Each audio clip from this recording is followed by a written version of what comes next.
나이가 들수록 돈 이야기가 참 민감하지만 또 피할 수 없는 주제입니다.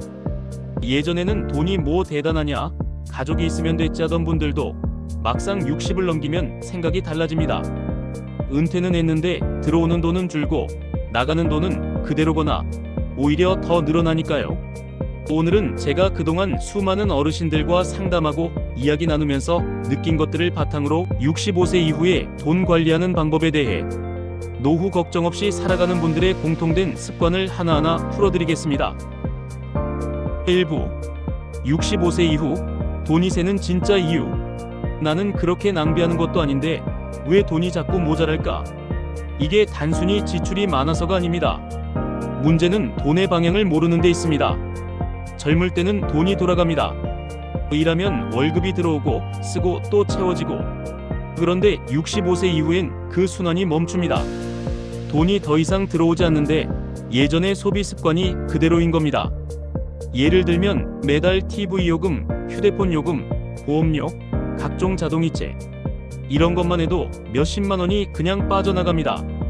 문제는 그걸 잘 모르고 그냥 두는 경우가 많다는 거죠. 그래서 첫 번째 법칙부터 아주 중요합니다. 첫 번째, 자동이체를 점검하라. 이건 정말 사소해 보이지만 제가 만난 분들 중 10명 중 7분은 불필요한 자동이체를 그냥 두고 계셨습니다. 예전에 직장 다닐 때 들었던 보험, 손주 학자금 도와주려고 만들었던 적금, 심지어 쓰지 않는 OTT 서비스 요금까지 계속 빠져나가고 있었습니다. 매달 나가는 고정비를 한번 정리해보세요. 내가 지금 이걸 꼭 써야 하나? 이 보험, 내 나이에 맞는 상품인가? 이 두 가지만 점검해도 한 달에 20-30만 원 절약되는 경우가 많습니다. 이게 바로 새는 돈을 막는 첫걸음입니다. 2부, 돈을 지키는 사람들의 공통점. 제가 여러 시니어분들을 만나서 가장 인상 깊었던 게 있습니다. 돈을 많이 번 사람보다 잘 지킨 사람이 결국 평안하게 사시더라는 겁니다. 그분들의 특징은 돈을 쓸 때 이유가 명확합니다. 즉흥적으로 쓰지 않습니다. 이건 나를 위한 소비야. 이건 내 건강을 위한 투자야. 이건 가족에게 도움이 되는 돈이야. 이렇게 돈의 목적이 분명하면 그 돈은 흐트러지지 않습니다. 그래서 두 번째 법칙이 나옵니다. 두 번째, 돈의 이유를 붙여라. 돈에는 이름표가 필요합니다. 예를 들어 100만 원이 생겼다고 하면 그냥 통장에 넣지 마시고 생활비 50만 원, 건강관리비 20만 원, 여가비 10만 원, 비상예비금 20만 원, 이렇게 쓰임을 미리 정해두는 겁니다. 나중에 쓸 때도 이건 내 계획 안에 있는 돈이 됩니다. 즉흥적인 소비를 막는 가장 확실한 방법이 바로 돈의 이유를 붙이는 것입니다. 3부, 돈을 굴리는 게 아니라 흐름을 관리하라. 많은 분들이 이런 질문을 하십니다. 요즘 금리가 높다는데 예금이 좋을까요?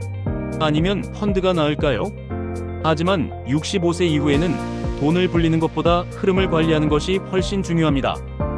돈이 한 번에 몰리면 불안해지고 없을 때는 또 쪼들리게 됩니다. 그래서 제가 늘 권하는 건 현금 흐름 다이어리를 만들어 보라는 겁니다. 하루에 얼마 썼는지 일일이 적으라는 게 아닙니다. 그냥 월 단위로 이번 달 들어온 돈과 나간 돈을 한눈에 볼 수 있게 하시면 됩니다. 이걸 3개월만 꾸준히 하시면 돈이 어디서 새고 어디서 낭비되는지 자연스럽게 보이는 경험을 하시게 됩니다. 세 번째, 돈의 흐름을 기록하라.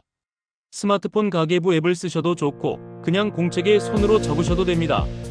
중요한 건 기록하는 습관입니다. 기록을 하면 내가 생각보다 많이 쓰는구나, 혹은 이건 줄일 수 있겠네 하는 깨달음이 옵니다.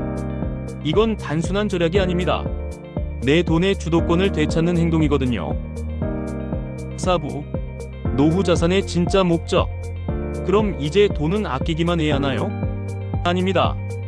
오히려 반대입니다. 돈은 써야 의미가 있습니다. 다만 지혜롭게 쓰셔야 합니다. 돈은 건강할 때 써야 하고 쓸 때 후회가 없어야 한다. 병이 들고 몸이 불편해지면 그때는 아무리 돈이 많아도 쓰기가 어렵습니다. 네 번째, 건강이 허락하는 동안 경험에 투자하라. 노후에 남는 건 결국 경험과 추억입니다.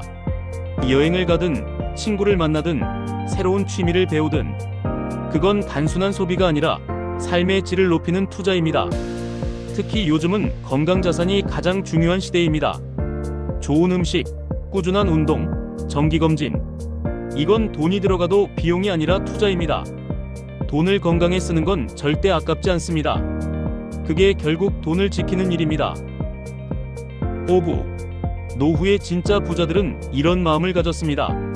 진짜 부자는 통장에 10억이 있는 사람이 아닙니다. 내가 가진 돈 안에서 만족할 줄 아는 사람이 진짜 부자입니다.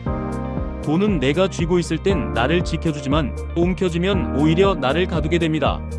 5번째, 돈보다 평안을 우선하라. 돈은 결국 수단이지 목적이 아닙니다. 돈을 벌려고 지키려고 너무 애쓰다 보면 정작 마음의 평안은 사라집니다. 노후의 삶은 경쟁이 아니라 균형입니다. 돈이 조금 부족해도 마음이 평안하고 건강하면 그게 진짜 부자인 겁니다. 오늘 말씀드린 5가지 법칙입니다. 첫 번째, 자동이체를 점검하라. 두 번째, 돈의 이유를 붙여라. 세 번째, 돈의 흐름을 기록하라. 네 번째, 건강이 허락하는 동안 경험에 투자하라. 5번째, 돈보다 평안을 우선하라. 이 5가지만 실천해도 노후의 걱정은 절반으로 줄고 삶의 여유는 2배로 늘어납니다. 돈은 우리 인생의 주인이 아니라 도구입니다. 그 도구를 현명하게 쓰는 사람이 진짜 자유롭고 품격 있게 늙어가는 사람입니다. 여러분의 건강과 평안한 노후를 늘 응원하겠습니다. 감사합니다.